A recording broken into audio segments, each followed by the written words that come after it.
Hello दोस्तों, आपके अपने यूट्यूब चैनल एजुकेशन में स्वागत। मैं कौशल कुमार आज सीटेट के मोस्ट इम्पोर्टेंट टॉपिक लेके आए हैं, जिसका नाम है सिगमंड फ्राइड के मनोविश्लेषणात्मक सिद्धांत। मनोविश्लेषणात्मक सिद्धांत तो सिगमंड फ्राइड के मनोविश्लेषणात्मक सिद्धांत को हम लोग समझने का प्रयास करते हैं।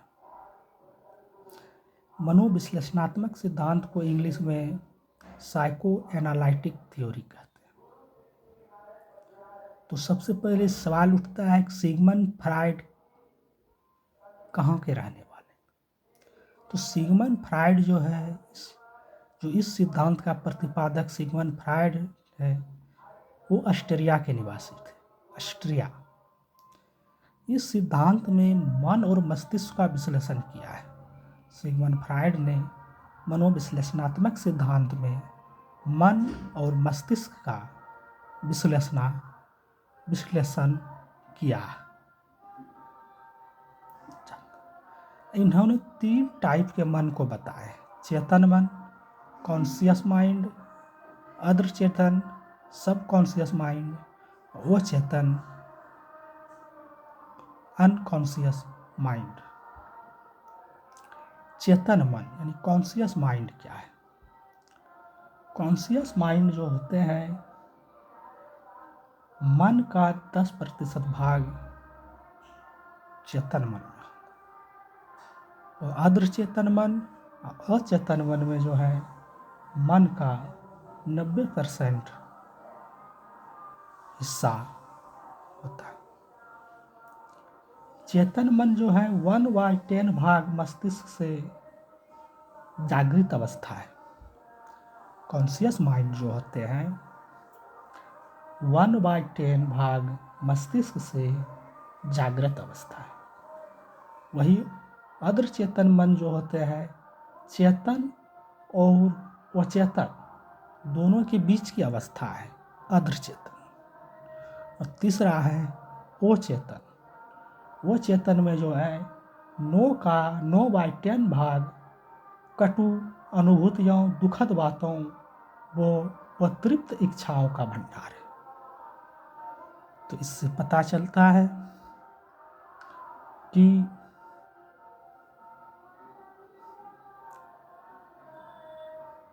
मन के 3 भाग चेतन, अदृचेतन और अचेतन से हम लोग कैसे रूबरू हो रहे हैं। तो चेतन मन जो है, यह मन से जो है, मन प्रेजेंट के विचारों से रिलेटेड होता है। प्रेजेंट में जो चल रहा है, वर्तमान में जो नहीं, प्रेजेंट में जो अभी चल रहा है,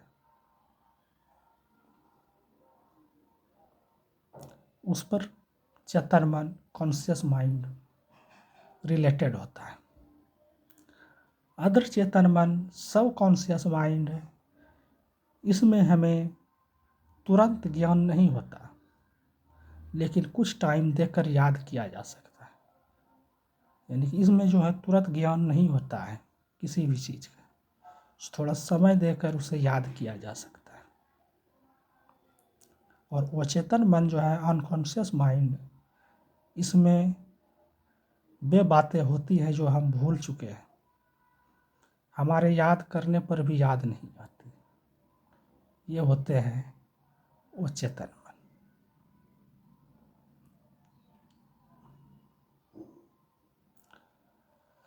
अब है, फ्राइड ने व्यक्तित्व यानी पर्सनालिटी को 3 भागों में बांटा गया है। ईड यानी अहम, ईगो, ईड, इडम, ईगो, अहम, और परा ईगो यानी सुपर ईगो। ईड जो है, इदम जो है, इसको समझते ये क्या होता है। ईड जो है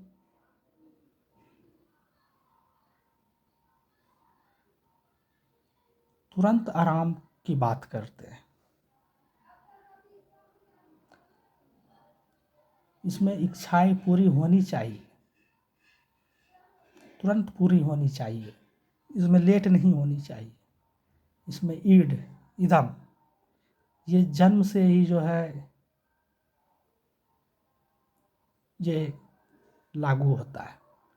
जैसे बच्चे जन्म लिए, उसे दूध की ज़रूरत, उसे तुरंत दूध चाहिए। इसमें अगर पूछा जाए कि ईड कब से चालू होता है, तो यह बताना कि ये जन्म से चालू होता है, यानी कि ब्रेस्ट फीडिंग से चालू हो जाता है।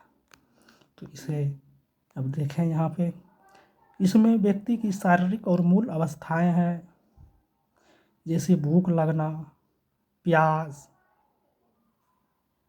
सेक्स यानी लिबिडो, यानी कि ऐसी एनर्जी जो सब जगह काम करती है, लिबिडो, सेक्स आदि को सेटिस्फाइड करना होता है। यह सामाजिक आवश्यकताओं और नैतिक मूल्यों की चिंता किए बिना इच्छाओं की पूर्ति पर बल देता है। ये सामाजिक आवश्यकता और नैतिक मूल्य पर महत्व नहीं देते, इसके बिना जो है इच्छा पूरी करना चाहिए। जैसे भूख, प्यास, सेक्स इसका एग्जाम्पल है। दूसरा है ईगो, अहम। अहम जो है, ईड जो था ये अनकॉन्शियस माइंड में आता है,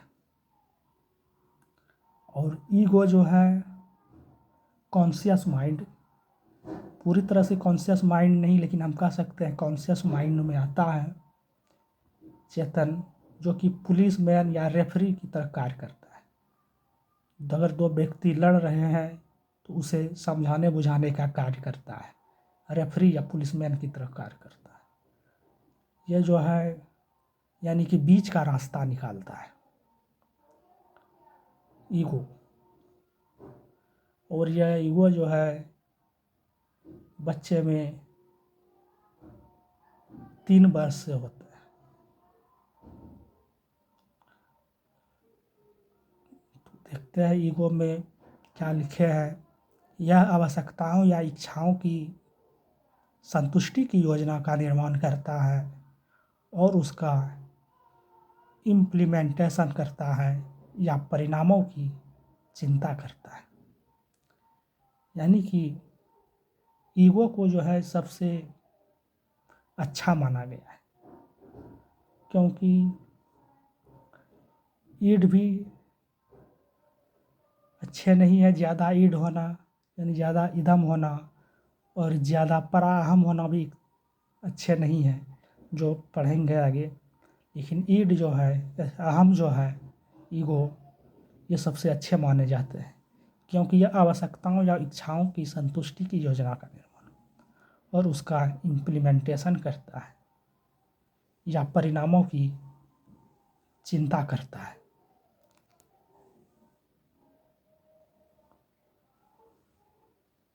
अब है पराअहम, सुपर ईगो। सुपर ईगो जो होता है ये 5 वर्ष के बाद होने लगता है, जो मोरलिटी प्रिंसिपल होता है, नैतिक मूल्यों पर आधारित होता है। इसमें है यह समाज द्वारा नैतिक सूत्रों के अकॉर्डिंग काम करता है। यानी जिस व्यक्ति के अंदर सुपर ईगो ज़्यादा होगी वह बुरे कामों से उतना ही दूर होगा, जैसे चोरी न करना या झूठ न बोलना।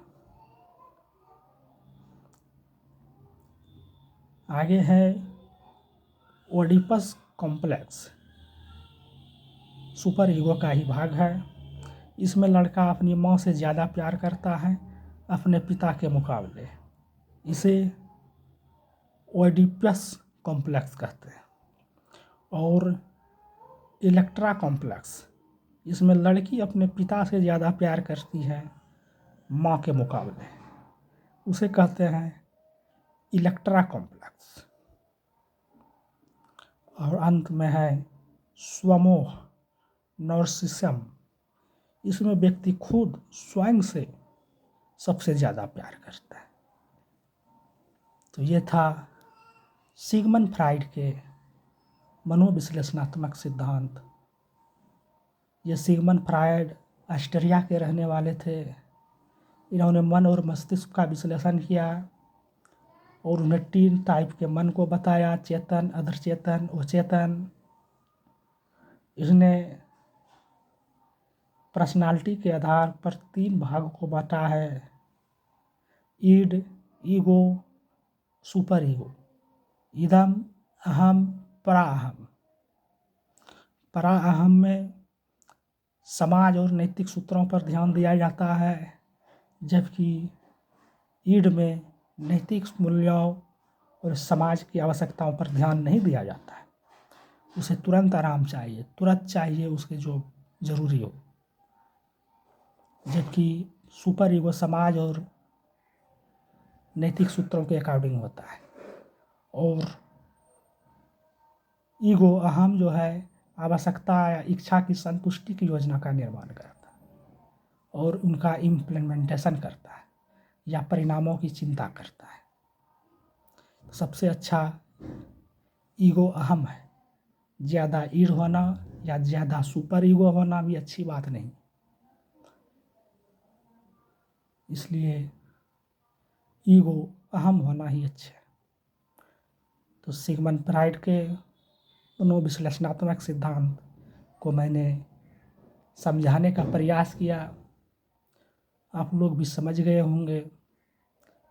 अगर इस वीडियो आपको समझ में आ गया, अच्छा लगा, तो इसे लाइक, सब्सक्राइब और एक दूसरे को शेयर करें, ताकि इसका लाभ ज़्यादा से ज़्यादा अभ्यर्थी तक पहुँचे। इस वीडियो में आज इतना ही। धन्यवाद।